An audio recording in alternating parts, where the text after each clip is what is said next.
शर्जील इनाम मेमन ने कहा, गिलगित बल्तिस्तान में गालम गलोच की सियासत देखने को मिली। कैप्टन रिटायर्ड सफ्तर की इतनी बड़ी सियासी हैसियत नहीं है। कैप्टन रिटायर्ड सफ्तर ने मज़ार कायद की हुर्मत का ख्याल भी नहीं रखा।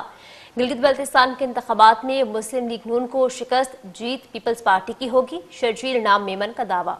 मैं नहीं समझता कि कैप्टन सफदर की इतनी बड़ी कोई सियासी हैसियत है कि उस पर मैं कोई उस पर जवाब दूं। आपने कहीं पे भी उनको देखा नहीं होगा। मतलब ख्याल से कि वो उन्होंने गिलगित को लास्ट प्रायोरिटी दी कि जिस शख्स को कहीं और नजर नहीं काम आया उसको गिलगित भेज दिया गया। उनकी सियासत में हमारी सियासत में ये फर्क है। हमेशा गालम गलोच की सियासत, गलत किस्म की सियासत, बौतान की सियासत जो है अनफॉर्चुनेटली हमें ये देखने को मिली। जिस तरह की लैंग्वेज इस्तेमाल की गई, इससे ज़्यादा शर्म से डूब मरने का और कोई मुकाम नहीं था। इंशाल्लाह ताला Pakistan Peoples Party clean sweep करेगी। पीपल्स पार्टी के जितने जलसे थे उसमें हजारों की तादाद में लोग थे। मुस्लिम लीग नून का कोई एक जलसा भी ऐसा नहीं था, वो लग रहा था जैसे कॉर्नर मीटिंग थी। मुस्लिम लीग नून को इस बार शिकस्त होगी और पीपल्स पार्टी इंशाल्लाह ताला जो है वो बहुत बड़ी फतेह हासिल करेगी।